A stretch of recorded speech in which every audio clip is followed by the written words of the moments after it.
काजल जब 18 साल की थी तभी उसके घर वालों ने उसकी शादी का रिश्ता पक्का कर दिया था।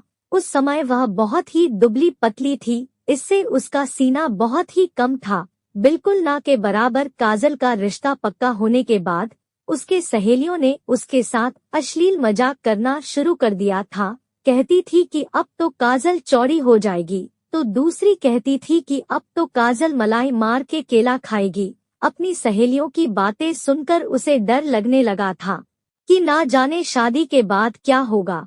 ऐसे में उसने एक दिन रोते रोते अपनी बहन से कह दिया कि मुझे शादी नहीं करनी है। काजल की बहन काजल से 6 साल बड़ी थी और उसकी शादी को 4 साल हो गए थे। वह काजल से बहुत प्यार करती थी और बिल्कुल माँ की तरह प्यार करती थी। जब उसने काजल से पूछा कि तुम शादी क्यों नहीं करना चाहती हो, तो काजल ने रोते हुए बता दिया कि मेरी सहेलियां कहती है कि मैं फट जाऊंगी, मुझे बेड पर कुश्ती खेलनी पड़ेगी और केले की मलाई खानी पड़ेगी। यह सुनकर बहन हंस पड़ी, उसके सिर पर हाथ फेरते हुए बोली, नहीं रे पगली, शादी के बाद तो मियाँ बीवी में ये सब होता ही है।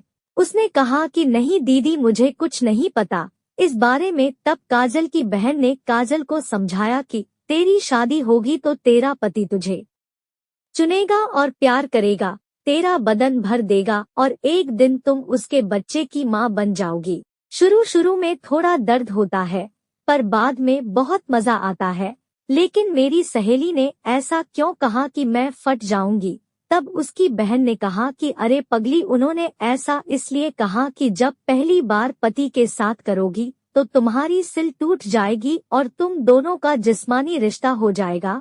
काजल ने कहा कि नहीं दीदी, मुझे डर लग रहा है, या तो मुझे दिखाओ कि मियाँ बीवी में कैसे किया जाता है, नहीं तो मेरा रिश्ता तुड़वा दो। तब उसकी बहन बोली, ठीक है, आज रात में अपने कमरे की खिड़की खुली छोड़ दूंगी, तुम आकर देख लेना कि एक मर्द और एक औरत के बीच में क्या होता है। रात को जब काजल की दीदी जीजा के कमरे में गई तो काजल को इशारा कर दिया देखने के लिए। काजल तुरंत खिड़की के पास गई और देखने लगी। उसके जीजा पलंग पर लेटे थे। जैसे ही दीदी कमरे में गई तो जीजा जी ने उसे उठाकर दीदी को बाहों में भर लिया और बहुत देर तक एक दूसरे के मुंह में अपनी जीभ घुसाते रहे। फिर जीजा ने दीदी के अंदर जोर का झटका मारा तो दीदी चिल्ला उठी। कहानी के अगला भाग में देखेंगे काजल के साथ क्या हुआ।